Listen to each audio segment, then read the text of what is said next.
ვინც არის ის ბრაზილიაში 1987 წლის სექტემბერში ძალიან საშიში რამ მოხდა. ეს მოხდა მხოლოდ ორი ადამიანის უბრალო შეცდომის გამო. მაგრამ რა მოხდა სინამდვილეში? რამდენად სერიოზულია ეს და რა გააკეთეს ამ ორმა ადამიანმა, რომ ამან ესეთი დიდი ტრაგედია მოუტანა ბევრ ადამიანს? და ამას გავიგებთ ახლა. 1987 წლის სექტემბერში ბრაზილიის ქალაქ გოიანიში ორი მამაკაცი მიაგნო ძველ სამედიცინო აპარატურას მიტოვებულ შენობაში. ისინი იყვნენ რობერტო სანტოს, ალვესი და ვაგნერ მოტა პერეირა. ისინი უბრალოდ ეძებდნენ რკინას და სხვა ნივთებს, რომლებსაც ჯარში ჩააბარებდნენ. და აქ მათ რაღაც უცნაური ნახეს. მათ არ იცოდნენ, რომ ეს ნივთი ადრე კიბოს სამკურნალოდ გამოიყენებოდა. და მით უმეტეს მათ არ იცოდნენ, რომ მის შიგნით ძალიან ძლიერი რადიოაქტიური მასალა იყო. რობერტომ და ვაგნერმა აიღეს ძველი რადიოთერაპიის აპარატის ნაწილი და რობერტოს სახლში მიიტანეს ეტლით. რადიოთერაპიის აპარატი არის სამედიცინო მოწყობილობა, რომელიც იყენებს გამოსხივებას კიბოს უჯრედების მოსაკლავად. ეს ადრე ეკუთვნოდა ერთ კიბოს მკურნალობის კლინიკას გოიანიში, მაგრამ 1985 წელს კლინიკა სხვა ადგილას გადავიდა. ძველი რადიოთერაპიის აპარატი დარჩა ძველ შენობაში. შემდგომში შენობის ნაწილი ნაწილობრივ დაანგრიეს, მაგრამ სათანადოდ არ გაასუფთავეს. აპარატის შიგნით არსებული რადიოაქტიური მასალა იქვე დარჩა. ამიტომ თითქმის 2 წლის განმავლობაში იქ დარჩა რაღაც, რასაც მკაცრი კონტროლი სჭირდებოდა. და აი რაც მოხდა. სახლში მისვლის შემდეგ რობერტომ და ვაგნერმა დაიწყეს აპარატის დაშლა ჩვეულებრივი ხელსაწყოებით. ისინი უბრალოდ ცდილობდნენ მიეღოთ ლითონები, რომლებიც შეიძლებოდა გაეყიდათ. როცა აპარატს შლიდნენ, შიგნით არსებული პატარა კაფსულა გახვრიტეს. სწორედ მაშინ დაიწყო რადიოაქტიური მასალის გავრცელება. მათ ეს საფრთხეთ არ მიუღიათ, რადგან სუნი არ ქონდა. არ იყო არანაირი აშკარა გაფრთხილება, რომ ისინი უკვე რადიაციით იცამლებოდნენ. მალე ორივე მამაკაცი ღებინება დაეწყო და თავბრუსხვევა იქცნო. მაგრამ მათ არ იცოდნენ, რომ ამის მიზეზი რადიაცია იყო. თავდაპირველად ეგონათ, რომ მათი ავადმყოფობის მიზეზი უბრალოდ საკვები იყო. მაგრამ იმ კაფსულაში, რომელიც გახვრიტეს, ჯერ კიდევ იყო ცეზიუმ 127. ცეზიუმ 127 რადიოაქტიური მასალა. ეს ნიშნავს, რომ ის გამოყოფს რადიაციას, რომელიც შეიძლება დააზიანოს სხეული თუ ექსპოზიცია მაღალი. ასეთი რადიოაქტიური წყარო ადრე გამოიყენებოდა ზოგიერთი რადიოთერაპიის აპარატში, რათა დაეხმაროს კიბოს მკურნალობაში. და მასში ასევე არის ცეზიუმის ქლორიდი, ეს არის რადიოაქტიური მასალა, რომელიც წვრილი მარილის მარცვლებს გავს და ადვილად ვრცელდება. რადგან წყალში ადვილად იხსნება, ცეზიუმის ქლორიდი სწრაფად ვრცელდება და ეკვის ხელებს, ტანსაცმელს, იატაკს და სხვა ნივთებს. და მას შემდეგ, რაც კაფსულა გახვრიტეს, 18 სექტემბერს აპარატის ნაწილები მიყიდეს დევერე ალვეს ფერეირას, რომელიც ჯარდის ეზოს ფლობელი. დევერესაც არ ჰქონდა წარმოდგენა რა იყო მის შიგნით. მაგრამ ერთ ღამეს მან რაღაცა უჩვეულო შენიშნა. მასალის ნაწილი ბრწყინავდა და სიბნელეში ლურჯ ფერს ასხივებდა. დევერესთვის ეს ძალიან ლამაზად და ძვირფასად გამოიყურებოდა. ამიტომ მან ეს თავის ოჯახს და მეგობრებს აჩვენა, სწორედ აქედან დაიწყო პრობლემების გამწვავება. ბრწყინვალე მასალის პატარა ნაწილაკები უკვე სხვა ადამიანებზეც გავრცელდა. ზოგიერთმა ეს ხელით შეეხო, ზოგმათი პატარა ნაწილაკები სახლში წაიღო. და რადგან არ იცოდნენ, რომ ეს რადიოაქტიურია, მათთვის ჩვეულებრივი იყო ამ ბრწყინვალე მასალის შეხება და სხვებისთვის ჩვენება. მხოლოდ რამდენიმე დღეში ცეზიუმი ბევრ ადამიანს და ადგილს მოედო. თავდაპირველ წყაროში სულ დაახლოებით 93 გრამი ცეზიუმის ქლორიდი იყო. ეს კიდევ უფრო ნაკლებია, ვიდრე ერთი პატარა ჭიქის მოცულობა. მაგრამ რადიოაქტიური მასალის საშიში რო იყოს, დიდი რაოდენობა საჭირო არ არის. პრობლემა ძალიან სერიოზულია, ცეზიუმის ქლორიდი ადვილად ვრცელდება, როცა კაფსულა გაიხსნება. კიდევ უფრო საშიში გახდა ლურჯი ნათების გამო. შეშინების ნაცვლად ხალხი კიდევ უფრო დაინტერესდა. მათ ეგონათ, რომ ეს მანათობელი ფხვნილი განსაკუთრებულია ლამაზი რამ იყო. ზოგიერთმა მათგანმა პატარა ნაწილი კანზე წაისვა, რომ ნათება დაენახა. ამის გამო ისინი მხოლოდ გარედან კი არ დასხივდნენ. ზოგიერთმა ადამიანმა ცეზიუმი გადაყლაპა, მას შემდეგ რაც ის მათ ხელზე, საკვებზე ან სხვა ნივთებზე მოხდა, ამასთანავე მასალასთან შეხების შემდეგ ადამიანები ავადდებოდნენ. ზოგი ადამიანი ღებინებდა, ზოგს ფაღარათი ჰქონდა, ზოგს თავბრუსხვევა დაეწყო, ასევე ზოგს უკვე ჭრილობები და კანის პრობლემებიც გაუჩნდა. მაგრამ იმის გამო, რომ ექიმებს და ოჯახებს არ იცოდნენ, რომ რადიოაქტიური მასალა იყო გავრცელებული, მათ ვერ მიხვდნენ, რატომ ავადდებოდნენ ადამიანები ერთდროულად. სანამ ხალხმა არ იცოდა, რამდენად საშიში იყო ცეზიუმი, ის კვლავ ვრცელდებოდა დევერეს ოჯახსა და მეგობრებში. რამდენიმე დღეში მისი ოჯახის 20-ზე მეტი წევრი შეეხო ან მიუახლოვდა რადიოაქტიურ მასალას. ასევე პატარა ნაჭრები სხვა სახლებში წაიღეს. ერთ-ერთი ყველაზე დაზარალებული იყო 6 წლის ლედი დასნევეს ფერეირა დევერესეს ნათესავ. ლედიმ დაინახა მბზინავი ფხვნილი და იფიქრა, რომ ეს უბრალოდ გლიტერია. ცეზიუმი მის ხელებსა და სხეულზე მოხვდა. როცა ის ჭამდა, რადიოაქტიური მასალაც მოხვდა მის ორგანიზმში. მალე მან ღებინება დაეწყო. კიდევ ერთი ნათესავი შეეხო ცეზიუმს და შემდეგ დაბრუნდა თავის სამუშაოზე, როგორც ავტობუსის მძღოლი. იმიტომ რომ ჯერ არავინ იცოდა, ნამდვილი საფრთხე დაბინძურებული ადამიანები აგრძელებდნენ ურთიერთობას სხვებთან, ხეების გასვლასთან ერთად ბევრს უკვე ერთნაირი სიმპტომები ჰქონდა. ზოგი ღებინებდა, ზოგს ფაღარათი ჰქონდა, ზოგს ძლიერი სისუსტე და ზოგს კანზე ჭრილობები და დამწრობები უჩნდებოდა. მაგრამ ექიმებს მაშინვე არ უფიქრიათ, რომ მიზეზი რადიაცია იყო. ზოგი პაციენტი თავიდან საკვების მოწამვლაში ან ტროპიკულ დაავადებაში ეჩობდათ. ეს ნორმალური იყო, რადგან არავინ იცოდა, რომ ქალაქში რადიოაქტიური მასალა იყო გავრცელებული. მაგრამ როცა მსგავსი შემთხვევები გაიზარდა, ზოგმა ექიმმა ეთუ შეიტანა. მათ უფრო ხშირად ამბობდნენ, რომ მიზეზი მართლაც რადიაცია შეიძლებოდა ყოფილიყო. ერთ დღეს მარია გაბრიელამ, ჯარდის მფლობელის მეუღლემ, შენიშნა, რომ ბევრი ადამიანი, ვინც ანათებულ მასალას შეეხო, ავად გახდა. ამიტომ ეჭვი გაუჩნდა, რომ მასალას შეიძლება კავშირი ჰქონოდა მათ სიმპტომებთან. ამიტომ მან ჯანდაცვის ოფისში მიიტანა ჩანთა, რომელშიც რადიოთერაპიის აპარატის დარჩენილი ნაწილი და მანათობელი მასალა იყო. მათ მაშინ ჯერ კიდევ არ იცოდნენ, რომ შიგნით რადიოაქტიური ნივთიერება იყო. ამიტომ ჩანთა დროებით ეზოში სკამზე დადგეს ცოკა მოშორებით სხვა ადამიანებისგან. მეორე დღეს, სექტემბრის 39-ში, გამოიძახეს სამედიცინო ფიზიკოსი, რათა შეემოწმებინა ეს ნივთი. სამედიცინო ფიზიკოსი არის ექსპერტი, რომელიც იყენებს ცოდნას რადიაციის შესახებ მედიცინასა და უსაფრთხოებაში. მან ისესხა რადიაციის დეტექტორი სამთავრობო სააგენტოდან, სანამ ჩანთასთან მივიდოდა დეტექტორი ჩართო. დეტექტორმა მაშინვე აჩვენა რადიაციის მაქსიმალური დონე, რაც შეეძლო გაეზომა. თავიდან ეგონა, რომ დეტექტორი გაფუჭებული იყო, ამიტომ დაბრუნდა და სხვა აპარატი აიღო. როცა დაბრუნდა, იგივე განმეორდა. მაჩვენებელი მაშინვე მაქსიმუმზე ავიდა და სწორედ მაშინ დაადასტურა, რომ იქ ძალიან ძლიერი რადიოაქტიური წყარო იყო. სიტუაცია კიდევ უფრო სახიფათო გახდა, როცა მეხანძრეები მივიდნენ. მათ ჯერ კიდევ არ იცოდნენ რა იყო ჩანთაში, ამიტომ აპირებდნენ მისი აღებას და სადმე გადაგდებას. აპირებდნენ მდინარეში გადაგდებას, მაგრამ ფიზიკოსებმა შეაჩერეს ისინი, რომ გადაეგდოთ რადიოაქტიური მასალა მდინარეში, დაბინძურება კიდევ უფრო გავრცელდებოდა. ამის შემდეგ ხელისუფლება სწრაფად მოქმედებდა, ადამიანები ჯანდაცვის ცენტრიდან ადამიანები გაიყვანეს, ექსპერტებიც მივიდნენ დევერეს ჯარდის ეზოში, როდესაც იქ მივიდნენ, რადიაციის დონე ძალიან მაღალი იყო. ამიტომ საჭირო გახდა დევერეს, მისი ოჯახის და მიმდებარე ტერიტორიაზე მყოფი სხვა ადამიანების ევაკუაცია. სხვადასხვა სამთავრობო სააგენტოებს დაუკავშირდნენ, მომხდარი აცნობეს ბრაზილიის ეროვნულ ბირთვულ სააგენტოსაც, ენერგეტიკის კომისია, სააგენტო, რომელიც პასუხისმგებელია ქვეყნის ბირთვულ და რადიაციულ უსაფრთხოებას, მაგრამ დიდი პრობლემა მაინც რჩებოდა. ჯერ კიდევ არ იცოდნენ, რამდენად შორს იყო გავრცელებული ცეზიუმი, ზოგიერთი ნაწილი სხვა სახლებში აღმოჩნდა, იყო დაბინძურებული ტანსაცმელი, იყვნენ ადამიანები, რომლებიც ავტობუსში ისხდნენ, იყვნენ ისეთებიც, ვინც საავადმყოფოში მივიდა და იყვნენ ადამიანები, რომლებიც თავიანთ ოჯახებსა და მეგობრებს ეკონტაქტებოდნენ. ამიტომ მათ უნდა ეპოვათ არა მხოლოდ რადიოაქტიური წყარო, არამედ ყველა ადგილი და ყველა ადამიანი, ვისაც შეიძლება შეხებოდა ეს. ამის აღმოჩენის შემდეგ უაიანას ოლიმპიური სტადიონი ძირითადი სკრინინგის ზონად გადააქციეს. იქ მიყავდათ ადამიანები, რომლებიც შიშობდნენ, რომ შესაძლოა რადიაციასთან ჰქონდათ კონტაქტი. მათ თითოეულს ამოწმებდნენ რადიაციის დეტექტორით. თუ სხეულზე ან ტანსაცმელზე დაბინძურებას აღმოაჩენდნენ, მათ გაწმენდა და შემდგომი შემოწმება სჭირდებოდათ. ისინი, ვისაც უფრო მაღალი დოზით ჰქონდა რადიაციასთან კონტაქტი, საავადმყოფოში გადაჰყავდათ. აქედან დაიწყო ხელისუფლებამ პრობლემის ნამდვილი მასშტაბის დანახვა. ეს აღარ ეხებოდა მხოლოდ ერთ ჯართის ეზოს ან ერთ ოჯახს. პატარა რადიოაქტიურმა წყარომ, რომელიც მიტოვებულ კლინიკაში იყო დარჩენილი, უკვე ბევრ სახსა და ადამიანს მიაღწია. ეხლა კი მთავრობამ უნდა გაარკვიოს, ვინ არის უსაფრთხოდ, ვინ არის დაბინძურებული და რომელი ადგილები გუაიანაში უნდა დაიხუროს და დაიწმინდოს.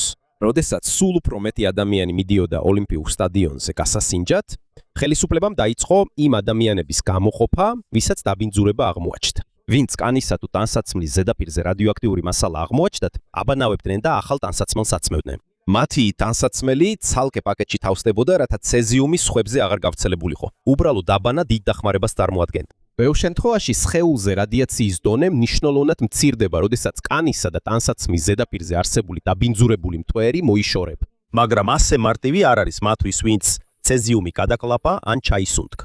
როცა ცეზიუმი სხეულში ხვდება, უბრალოდ აბანა აღარ არის საკმარისი. მათ უკვე სჭირდებათ დაკვირვება და მკურნალობა საავადმყოფოში, სანამ სხეული ნელ-ნელა გამოყოფს რადიოაქტიურ ნივთიერებას. ამასობაში საჭიროა დარჩენილი რადიოაქტიური წყარო უსაფრთხოდ შეინახონ ჯანდაცვის ოფისში. ხელისუფლებამ გამოიყენა მძიმე მასალები, რათა დაფაროს და დაბლოკოს რადიაცია ცეზიუმის წყაროს დარჩენილი ნაწილისგან. ამის შემდეგ მნიშვნელოვნად შემცირდა რადიაციის დონე ადგილს. სანამ ადამიანების შემოწმება გრძელდებოდა, ნელ-ნელა გაირკვა, ვინ იყო ყველაზე ძლიერად დასხივებული. ყველა შემოწმებულიდან 259 ადამიანს აღმოაჩნდა რადიოაქტიური დაბინძურება სხეულის შიგნით ან გარეთ.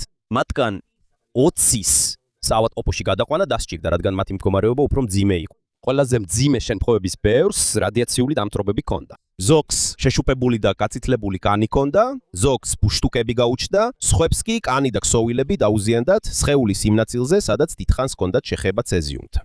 ერთ-ერთი ყველაზე მძიმე შემთხვევა იყო ის, როცა ადამიანებმა პირდაპირ შეეხნენ ან პატარა ნაჭრები ცეზიუმის სხეულთან ახლოს მიიტეს. რადიაციის ძალა იმდენად ძლიერი იყო, რომ თუნდაც პატარა ნაჭერი დიდხანს რო შეხებოდა კანს, სერიოზულ დაზიანებას იწვევდა. მაგრამ პრობლემა მხოლოდ ფიზიკური დაზიანებები არ ყოფილა. როცა გაიგეს გვიანაში მცხოვრებმა ხალხმა, რომ ცეზიუმი რადიოაქტიურია, შიში სწრაფად გავრცელდა. ბევრი მცხოვრები ვერ ხვდებოდა, როგორ ვრცელდება რადიაცია. ზოგი ადამიანი უკვე გაწმენდილი ადამიანების ახლოს მისვლასაც კი ერიდებოდა, მიუხედავად იმისა, რომ მათ სხეულზე აღარ იყო რადიოაქტიური მასალა. შიში კიდევ უფრო გაძლიერდა, როცა 6 წლის ლეიდე დასნევეს ფერეირა გარდაიცვალა. ლეიდე იყო ის ბავშვი, რომელმაც ცეზიუმს ხელი მოკიდა და ჭამის დროს გადაყლაპა. მას ძლიერი რადიაციული ზემოქმედება ჰქონდა და მისმა სხეულმა ვეღარ გაუძლო. როცა მის დასაფლავებას ამზადებდნენ, ზოგმა ადგილობრივმა წინააღმდეგობა გამოთქვა, რადგან ეშინოდათ, რომ მისი სხეული შეიძლება სასაფლაოსა და მიწას რადიოაქტიურად დააბინძურებდა. სასაფლაოს ახლოს დიდი პროტესტიც გაიმართა. მიუხედავად ამისა, დაკრძალვა მაინც ჩატარდა სპეციალური კუბოთი, რომელიც სპეციალურად უსაფრთხოებისთვის იყო შექმნილი, რომ მისი სხეულის დაკრძალვა უსაფრთხოდ მომხდარიყო. ლეიდე ერთადერთი არ იყო, ვინც გარდაიცვალა. 4 გარდაცვლილს შორის იყო მისი დეიდა მარია გაბრიელა ფერეირა. ქალი, რომელმაც პირველმა იეჭვა, რომ სწორედ ეს მანათობელი მასალა იყო მათი ოჯახის ავადმყოფობის მიზეზი. ასევე გარდაიცვალა 2 მამაკაცი, რომლებიც ჯართის ეზოში მუშაობდნენ და ცეზიუმის პირდაპირი ზემოქმედების ქვეშ აღმოჩნდნენ. 4-ვე გარდაცვლილი იმ 6 ადამიანს შორის იყო, რომლებმაც ძალიან მაღალი დოზით რადიაცია მიიღეს. მაგრამ იმ დროს, როცა მსხვერპლებს ქურნალობდნენ, გაგრძელდა დაბინძურებული ადგილების ძებნაც. ხელისუფლებამ უნდა შეამოწმოს ყოველი სახლი, ჯართის ეზო და ადგილი, სადაც ცეზიუმი მოხვდა. მათ გამოიყენეს რადიაციის დეტექტორები, რათა ეპოვათ რადიოაქტიური მასალის თუნდაც ყველაზე პატარა ნაწილები. რამდენიმე დღეში მას შემდეგ, რაც დაავადების ნამდვილი მიზეზი გაირკვა, ძირითადი რადიაციის წყაროები უკვე დამოვლენილი და კონტროლქვეშ იყო აყვანილი. ამით უფრო მეტი ადამიანის რადიაციის ზემოქმედება აიცილეს თავიდან. მაგრამ პრობლემა ჯერ არ დასრულებულა, მიუხედავად იმისა, რომ ძირითადი რადიოაქტიური წყარო უკვე კონტროლქვეშ იყო, გოიანიის ბევრ სახლს, მიწას, ნივთებსა და ნარჩენს ჯერ კიდევ სჭირდებოდა შემოწმება და გაწმენდა. და ბრაზილიის შემდეგი დიდი პრობლემა იყო, როგორ გაეწმინდათ ქალაქი დაბინძურებისგან, ისე რომ ცეზიუმი ხელახლა არ გავრცელებულიყო. და აქ დაიწყო გოიანიის მასშტაბური გაწმენდის პროცესი. საკმარისი არ იყო მხოლოდ დარჩენილი ცეზიუმის მოცილება, ასევე საჭირო იყო მთელი ქალაქის მასშტაბით რადიოაქტიური მასალის კვალის პოვნა. ხელისუფლებამ გამოიყენა ვერტფრენი რადიაციის დეტექტორით, რათა ჰაერიდან შეემოწმებინა გოიანიის დიდი ნაწილი. ასევე იყვნენ ავტომობილები დეტექტორებით, რომლებიც ქუჩებში მოძრაობდნენ და ეძებდნენ ადგილებს, სადაც რადიაციის დონე მაღალი იყო. შემოწმების შედეგად 85 სახლში აღმოაჩინეს ძლიერი დაბინძურება. ზოგი სახლი დაასუფთავეს მტვერსასრუტით, წყლით და სხვა მეთოდებით, რათა რადიოაქტიური მასალა მოეშორებინათ, მაგრამ რამდენიმე სახლი იმდენად დაბინძურებული იყო, რომ მხოლოდ დასუფთავება აღარ იყო საკმარისი. ამიტომ საჭირო გახდა 7 სახლისა და რამდენიმე სხვა შენობის ნაწილის დანგრევა. მხოლოდ სახლები არ დაზარალებულა. დაბინძურება ასევე აღმოაჩინეს მანქანებში, გზებზე, მაღაზიებში და სხვა საჯარო ადგილებში. მაშინაც კი ჩვეულებრივი საყოფაცხოვრებო ნივთები უნდა შემოწმდეს თითოეულად. თუ რაიმე ნივთის უსაფრთხოდ გაწმენდა შეუძლებელია, ის უკვე მიიჩნევა რადიოაქტიურ ნარჩენად. აქ შედის ტანსაცმელი, ავეჯი და საყოფაცხოვრებო ნივთები. ასევე ოჯახის წევრების პირადი ნივთები. მოსახლეობისთვის ეს პროცესი მტკივნეულია. ისინი მხოლოდ სახლს არ კარგავენ. არსებობს ფოტოები, სათამაშოები და ნივთები, რომლებსაც პირადი მნიშვნელობა აქვთ, მაგრამ მათი გადაკრაც საჭიროა, რადგან ისინი დაბინძურებული. სულ დაახლოებით 3500 კუბური მეტრი რადიოაქტიური ნარჩენი შეგროვდა დასუფთავების პროცესში. ძალიან ბევრი რადიოაქტიური ნარჩენი დაგროვდა. მიუხედავად იმისა, რომ ავარიის წყარო მხოლოდ მცირე რაოდენობის ცეზიუმი იყო. დაბინძურებული ნივთები და ნარჩენები სპეციალურ კონტეინერებში მოათავსეს და უსაფრთხო ადგილას გადაიტანეს. 1987 წლის დეკემბრის ბოლოსთვის ძირითადი რადიაციული ზონები უკვე გაწმენდილი იყო. მაგრამ ეს არ ნიშნავს, რომ პრობლემა დასრულდა. ბევრი გადარჩენილი აგრძელებდა შემოწმებას, რადგან ეშინოდათ, რომ მომავალ წლებში ჯანმრთელობის პრობლემები შეექმნებოდათ. ზოგიერთს დარჩა მუდმივი დაზიანება კანზე, ხელებზე და სხეულის სხვა ნაწილებს. კიდევ ერთი პრობლემა იყო ის, რომ ბევრი ადამიანი შეეშინდა გოიანიისა და გოიასის ცხოვრებლებს. ზოგი ფიქრობდა, რომ რადიაცია შეიძლება გადამდები იყოს, როგორც დაავადება. ამიტომ მიუხედავად იმისა, რომ ადამიანი უკვე გაწმენდილი იყო და სხეულზე ან ტანსაცმელზე აღარ ჰქონდა რადიოაქტიური მასალა, სხვები მაინც ერიდებოდნენ მას. იყო ადგილებიც, რომლებიც არ იღებდნენ გოიასიდან მოსულ ტრანსპორტს, ასევე იყვნენ მყიდველები, რომლებიც თავს არიდებდნენ იქიდან წამოსულ პროდუქტებს. ამიტომ ზიანი მიადგა არა მხოლოდ ადამიანების ჯანმრთელობას, არამედ ასევე ბიზნესსა და ადგილის რეპუტაციასაც. მაგრამ რატო დარჩა რადიოაქტიური აპარატი? 1985 წელს კიბოს სამკურნალო კლინიკა სხვა ადგილას გადავიდა. ძველ შენობაში დარჩა რადიოთერაპიის აპარატი, რომლის შიგნითაც რადიოაქტიური მასალა იყო. ის არც დაუცვავთ და არც სწორად გაუტანიათ. ამიტომ ეს თითქმის 2 წელი დარჩა შენობაში, სადაც შესვლა ადვილი იყო 1987 წლის სექტემბერში. ეს 2 მამაკაცმა იპოვა, რომლებიც ლითონის ნარჩენებს ეძებდნენ. სწორედ აქედან დაიწყო ავარია. გოიანიის ინციდენტი დიდი გაკვეთილია, მან აჩვენა, რომ ბირთვულ ელექტროსადგურის ავარიაც კი არ არის საჭირო, რომ დიდი რადიაციული კატასტროფა მოხდეს. თუნდაც ერთი ძველი სამედიცინო აპარატი შეიძლება ძალიან საშიში გახდეს, თუ მის შიგნით რადიოაქტიური მასალა დარჩება. ავარიის შემდეგ კიდევ უფრო მნიშვნელოვანი გახდა რადიოაქტიური მასალების მკაცრი კონტროლი, რომლებიც გამოიყენება საავადმყოფოებში, ქარხნებსა და კვლევით დაწესებულებებში. მთავრობამ და ექსპერტებმა უნდა უზრუნველყვან, რომ ასეთი მასალები არ დაიკარგოს ან არ დარჩეს დაუცველი. რადგან თუ ეს მასალები ჩვეულებრივ ნაგვად ან ჯართად მიიღება, შეიძლება აღმოჩნდეს იმ ადამიანების ხელში, ვისაც არ აქვს ინფორმაცია საფრთხის შესახებ. სწორედ ასე მოხდა გოიანიში. ადამიანებმა, რომლებმაც ცეზიუმი ნახეს, არ იცოდნენ, რომ ის რადიოაქტიური იყო. მათთვის ეს უბრალოდ უცნაურად მოციმციმე მასალა იყო. მაგრამ იმის გამო, რომ რადიოაქტიური წყარო უყურადღებოდ და დაუცველად იყო მიტოვებული, 4 ადამიანი დაიღუპა და კიდევ ბევრი ავად გახდა. დაბინძურება გავრცელდა ბევრ სახლსა და ადგილას. ამიტომ გოიანიის შემთხვევიდან ყველაზე მნიშვნელოვანი გაკვეთილი მარტივია.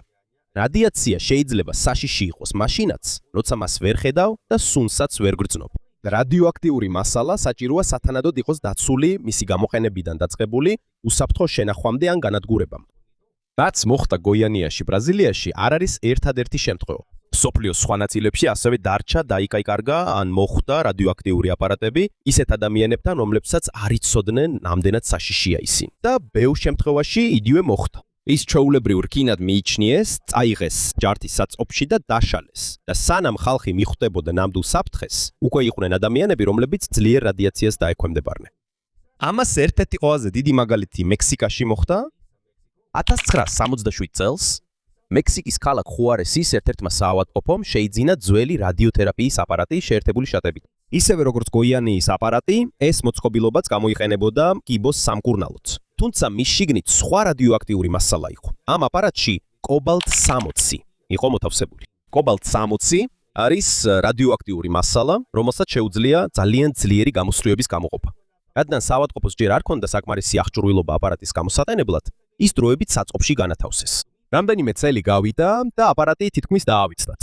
1983 წელს ერთმა მუშამ ის შენიშნა. მან იცოდა, რომ აპარატის მეტალს ფასი ჰქონდა, მაგრამ არ იცოდა, რომ შიგნით რადიოაქტიური მასალა იყო. ამიტომ მან აიღო აპარატი, რათა ჯართად გაეყიდა. მანქანის გადატანისას დაზიანდა ის ნაწილი, სადაც კობალტი-60 იყო მოთავსებული. გზაზე ჩამოვარდა პატარა რადიოაქტიური გრანულები, მაგრამ ეს ყველაზე დიდი პრობლემა არ იყო. დანარჩენი მანქანაც აიღეს ჯართის ეზოში და მოგვიანებით მისი მეტალი ფოლადის ქარხანაში აღმოჩნდა. იქ რადიოაქტიური მასალა შეურიეს ჯართის ლითონებს, რომლებიც გაადნეს ახალი ფოლადის დასამზადებლად. ეს ნიშნავს, რომ რადიოაქტიური მასალა ახალ ფოლადის პროდუქტში აირია. ქარხნიდან ზოგიერთი მათგანი გადააკეთეს ფოლადის ღეროებად, რომლებიც გამოიყენება შენობებისა და სახლების ბეტონის გასამაგრებლად. ხელისუფლებას ჯერ კიდევ არ ჰქონდა ინფორმაცია, რომ პრობლემა არსებობდა. შემთხვევით მექსიკიდან ერთი სატვირთო მანქანა, რომელსაც დაბინძურებული ლითონი გადაჰქონდა, აშშ-ში ლოს-ალამოსის ეროვნული ლაბორატორიის მახლობლად გაიარა. ამ ადგილზე რადიაციის დეტექტორი იყო, სატვირთო მანქანის გავლისას განგაში სიგნალი ჩაირთა. სწორედ აქედან დაიწყო გამოძიება. ხელისუფლებამ დაადგინა, საიდან იყო ლითონი ჩამოტანილი. მოგვიანებით აღმოაჩინეს, რომ ის მექსიკიდან იყო და მასში კობალტი-60 იყო შერეული. პრობლემა ძალიან მასშტაბური იყო და ბევრი რამ იყო მოსაგვარებელი. დაახლოებით 75 ადამიანს სხვადასხვა დონეზე ჰქონდა რადიაციასთან შეხება. ასევე იყო ფოლადის ქარხლები, რომლებიც საჭიროებდა გაწმენდას და 800-ზე მეტ სახლში აღმოაჩინეს, რომ მშენებლობაში გამოყენებულ ლითონში იყო რადიოაქტიური მასალა. ამ სახლებიდან ბევრი საჭირო გახდა დანგრევა. 1000-ობით ტონა მეტალი და მიწაც რადიოაქტიურ მასალად იქცა. დაიანაში ცეზიუმი გავრცელდა, იმიტომ რომ ხალხი ეხებოდა და ერთმანეთს გადასცემდა ამ ფხვნილს. მექსიკაში კი რადიოაქტიური მასალა გავრცელდა, იმიტომ რომ შემთხვევით გამოიყენეს ახალი ფოლადის წარმოებაში. გავრცელების მეთოდი განსხვავებულია, მაგრამ პრობლემის წყარო ერთია. 10 წელზე მეტი გავიდა, სანამ მსგავსი დიდი პრობლემა კვლავ წარმოიშვებოდა. ამჯერად ეს თურქეთში მოხდა. 1993 წელს სამი ძველი რადიოაქტიური წყარო, რომელიც რადიოთერაპიის აპარატურიდან იყო, თურქეთიდან უნდა დაებრუნებინათ. ისინი მიმწოდებელთან შეერთებულ შტატებში უნდა გაეგზავნათ. ისინი სპეციალურ კონტეინერებში მოათავსეს გადასატანად, მაგრამ გაგზავნა არ განხორციელდა. კონტეინერები ანკარაში, თურქეთის დედაქალაქში, საწყობში უნდა დაეტოვებინათ, თუმცა რამდენიმე წელი გავიდა, 1998 წელს ორი კონტეინერი სტამბოლში გადაიტანეს. ისინი ჩვეულებრივ საწყობში მოათავსეს. მოგვიანებით, როდესაც ადგილი სხვა დანიშნულებისთვის გახდა საჭირო, კონტეინერები მეზობელ საცავში გადაიტანეს. შემდეგ ამ ადგილს ახალი მფლობელი გამოუჩნდა. ახალ მფლობელებს არ იცოდნენ რა იყო ამ ძველი კონტეინერების შიგნით. მათთვის ეს უბრალოდ გამოუსადეგარი ლითონის კონტეინერები იყო. ამიტომ ისინი ჯართად გაყიდეს. კონტეინერებიდან ერთი ოჯახს შეხვდა, რომელიც ჯართის ბიზნესით იყო დაკავებული. მათ დაიწყეს მძიმე კონტეინერის დაშლა, რომ შიგნით არსებული რკინა და ტყვია აეღოთ. დაშლისას მათ მოხსნეს დამცავი საფარი, რომელიც რადიაციას აფერხებდა. იქ ისინი პირდაპირ შიგნით არსებული კობალტ-60-ის ზემოქმედების ქვეშ აღმოჩნდნენ. რადიაციას ისინი ვერ ხედავდნენ, არც კვამლი იყო და არც უცნაური სუნი, რომ გაეგოთ საფრთხეში იყვნენ. მალე ზოგიერთმა მათგანმა გულისრევა იგრძნო და ღებინება დაიწყო. მაგრამ მათ მაშინვე არ უფიქრიათ, რომ ამის მიზეზი რადიაცია იყო. ისინი ფიქრობდნენ, რომ შესაძლოა ტყვიით მოიწამლენ ან სხვა დაავადება ჰქონდათ. ამის გამო რადიოაქტიური წყარო ჯართის ეზოში კიდევ რამდენიმე დღე დარჩა. მოგვიანებით ექიმებმა შენიშნეს, რომ პაციენტების სიმპტომები უჩვეულო იყო. სწორედ მაშინ დაიწყო გამოძიება და რადიაციის წყაროს ძებნა. ხელისუფლებამ კობალტ-60-ის წყარო იპოვა და უსაფრთხოდ ამოიღო. აზრდასრულ სხიური ავადმყოფობა განუვითარდა ზემოქმედების შედეგად. საბედნიეროდ ამ შემთხვევის შედეგად არავინ დაღუპულა. 1999 წლის ბოლოს ბანგკოკში ერთ კომპანიას ჰქონდა ძველი რადიოთერაპიის აპარატები. ზოგიერთი მათგანის შიგნით რადიოაქტიური კობალტ-60 იყო. კომპანიამ ძველი აპარატები ერთი საწყობიდან გადაიტანა ისეთ ადგილას, სადაც უსაფრთხოება სათანადოდ არ იყო უზრუნველყოფილი. რადგან დაცვა არ იყო მკაცრი, რამდენიმე ადამიანი შევიდა და რადიოთერაპიის აპარატის ერთი ნაწილი წაიღო. 2000 წლის იანვარში მათ დაიწყეს აპარატის დაშლა. აპარატზე იყო გამოსხივების გამაფრთხილებელი სიმბოლო, მაგრამ მათ არ ესმოდათ რას ნიშნავდა ეს სიმბოლო. ასევე იყო გაფრთხილება დაწერილი აპარატზე, მაგრამ მათ არც ეს წარწერა გაუგიათ. ამიტომ ისინი დაშლას აგრძელებდნენ. შემდეგ მათ მანქანის მძიმე ნაწილი ჯართის ეზოში, სამუთ-პრაქანში, პროვინციაში, რომელიც ბანგკოკთან ახლოსაა, წაიღეს. იქ ერთ-ერთმა მუშამ სცადა ლითონის გაჭრა გასსაჭრელით. მანქანის დაშლისას შიგნიდან პატარა რადიოაქტიური წყარო გადმოვარდა. მუშებმა ეს ვერ შეამჩნიეს, ის უბრალოდ პატარა ლითონის ნაჭერს გავდა. მაგრამ რადგან მის გარშემო აღარ იყო სქელი დამცავი საფარი, მისგან გამოსული რადიაცია ძალიან ძლიერი იყო. ხალხი განაგრძობდა მუშაობას წყაროსთან ახლოს. ისე რომ არ იცოდნენ უკვე რადიაციის ზემოქმედების ქვეშ იყვნენ. რამდენიმე დღის შემდეგ ზოგიერთ ავადმყოფობა დაეწყო. დასუსტება, ღებინება და სხვა სიმპტომები გამოვლინდა, რაც შეიძლება გამოწვეული ყოფილიყო მაღალი დოზის რადიაციით. როდესაც ექიმებმა პაციენტების მდგომარეობა ნახეს, ეჭვი გაუჩნდათ, რომ მიზეზი შეიძლება რადიაცია ყოფილიყო. სწორედ მაშინ გაიგეს ხელისუფლებამ, რომ რადიოაქტიური წყარო დაკარგული იყო. რადიაციის ექსპერტები ჯართის ეზოში მივიდნენ, მაგრამ წყაროსპა უნდა რთული იყო. რადგან ის უამრავ ლითონის ნამსხვრევში იყო არეული, მათ რადიაციის დეტექტორები გამოისანა, არ დაადგინეს, სად იყო კობალტი-60. როცა იპოვეს, მაშინვე უსაფრთხო კონტეინერში მოათავსეს, მაგრამ ზოგიერთისთვის, ვინც წვეთხით ხანს იმყოფებოდა მის სიახლოვეს, უკვე გვიანი იყო. 10 ადამიანმა მაღალ დოზით რადიაცია მიიღო. 3 ჯართის მუშა 2 თვის განმავლობაში გარდაიცვალა რადიაციით გამოწვეული მძიმე დაზიანებების გამო. აილანდში მომხდარმა ავარიამ კვლავ იგივე პრობლემა წარმოაჩინა. მიუხედავად იმისა, რომ რადიოაქტიური აპარატის გაფრთხილების ნიშანი იყო, გაფრთხილებას აზრი არ აქვს თუ ის ადამიანი, ვინც მას დაინახავს, ვერ გაიგებს რას ნიშნავს ეს. მაგრამ ასეთი შემთხვევები მხოლოდ ძველი სამედიცინო აპარატებიდან არ ხდება. ესტონეთში კიდევ ერთი შემთხვევა მოხდა ადგილზე, რომელიც სპეციალურად რადიოაქტიური ნარჩენებისთვის იყო განკუთვნილი. 1994 წელს ტამიკუში, ესტონეთში იყო რადიოაქტიური ნარჩენების ობიექტი. ესტონია პატარა ქვეყანაა ჩრდილოეთ ევროპაში, აქ ასევე მოქონდათ რადიოაქტიური ნარჩენები ქვეყნის საავადმყოფოებიდან, კვლევითი დაწესებულებებიდან და მრეწველობიდან. მაგრამ იმ დროს ტამიკუს ობიექტში უსაფრთხოების პრობლემა იყო. ზოგიერთი ღობე სუსტი იყო და ტერიტორიის ზოგ ნაწილში დაცვა არასაკმარისი იყო.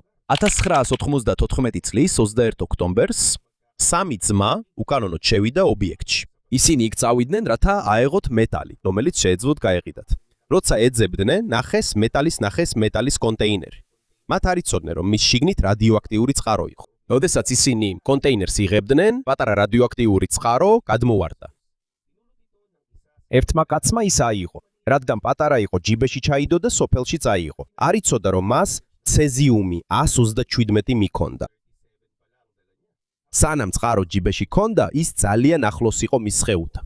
ეს ნიშნავს, რომ მისი ბარძაყი და სხეული პირდაპირ ძლიერ რადიაციას იღებდა. რამდენიმე საათის შემდეგ მან ძლიერი თქივილი და ხებინება იგრძნო. მოგვიანებით საავადმყოფოში გადაიყვანეს, მაგრამ მან ექიმებს არ უთხრა, რომ რადიოაქტიური ნარჩენების ობიექტიდან მოდიოდა. მან თქვა, რომ მუშაობის დროს დაშავდა, ამის გამო ექიმებმა მაშინვე ვერ იფიქრეს, რომ მიზეზი რადიაცია იყო. 1994 წლის 2 ნოემბერს მამაკაცი გარდაიცვალა. მაგრამ მაშინაც კი ჯერ კიდევ არ იცოდნენ, რომ მისი მძიმე მდგომარეობის ნამდვილი მიზეზი რადიოაქტიური წყარო იყო. ამასობაში სახლში დარჩა პატარა ცეზიუმის წყარო. სახლში იყვნენ მისი ცოლი, გერი და ხანდაზმული ნათესავი. მისმა გერიმაც შეეხო წყაროს. მოგვიანებით მის ხელებზე ძლიერი ჭყილობები გაუჩნდა. 17 ნოემბერს ბავშვი საავადმყოფოში წაიყვანეს. იქ ექიმმა შენიშნა, რომ ჭყილობა რადიაციისგან გამოწვეულ დაზიანებას ჰყავდა. მაშინვე გაუკავშირდნენ შესაბამის ორგანოებს, ესტონეთის სამაშველო სამსახური მივიდა სახლში და რადიაციის დეტექტორები გამოიყენეს. იქ მათ აღმოაჩინეს, რომ გარშემო რადიაციის დონე ძალიან მაღალი იყო. მეზობელი სახლები ევაკუირებული იქნა, სანამ ეძებდნენ და იღებდნენ რადიოაქტიურ წყაროს. ნოემბრის 18-ს ცეზიუმი უსაფრთხოდ ამოიღეს და დააბრუნეს რადიოაქტიური ნარჩენების ობიექტში. მთელი ისტორია მხოლოდ მაშინ გახდა ცნობილი. პატარა ნივთი, რომელიც კაცმა ჯიბეში ჩაიდო, გახდა მისი სიკვდილისა და ოჯახის სხვა წევრების ავადმყოფობის მიზეზი. მექსიკა, თურქეთი, ტაილანდი და ესტონეთი ერთმანეთისგან განსხვავდებიან. ასევე განსხვავებულია რადიაციული ზემოქმედება, რადიოაქტიური მიზოაქტიური მასალის გამო გამოწვეული დაავადებები და თითოეული ავარიის დაწყების გზა. მაგრამ მთავარი პრობლემა ყველგან ერთია. რადიოაქტიური წყარო სათანადო კონტროლიდან დაიკარგა. იყო ადამიანი, რომელმაც ის ნახა, მაგრამ არ იცოდა რა იყო ეს. და რადგან აღჭურვილობა ჩვეულებრივ ლითონს ჰგავდა, მას შეეხნენ დაშალეს ან გაყიდეს როგორც ჯართი. აქ ხედავ, რატო არის ასე მნიშვნელოვანი რადიოაქტიური მასალების კონტროლი, თუნდაც მათი გამოყენება დასულდეს. ძველი რადიოთერაპიის აპარატის საწყობში დატოვება არ შეიძლება. რადიოაქტიური აღჭურვილობა ჩვეულებრივ ნარჩენადაც არ შეიძლება ჩაითვალოს. სანამ შიგნით რადიოაქტიური წყაროა, ის მაინც შეიძლება იყოს საშიში, თუნდაც აპარატი წლებია აღარ დამოიყენება. და ეს არის თავარი მსგავსება ამ შემთხვევებსა და გოიანიაში მომხდარ შორს.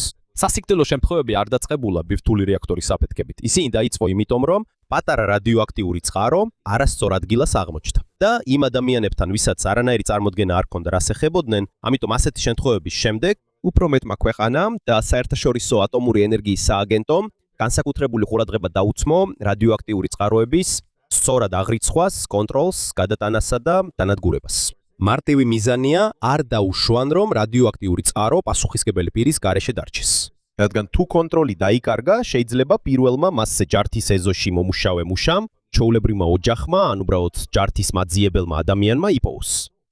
და როგორც მექსიკის, თურქეთის, ტაილანდისა და ესტონეთის მაგალითებმა აჩვენა, ზოგჯერ საკმარისია რადიოაქტიური მასალის პატარა ნაჭერი, რომ დაიწყოს პრობლემა, რომელიც ბევრ ადამიანს შეეხება.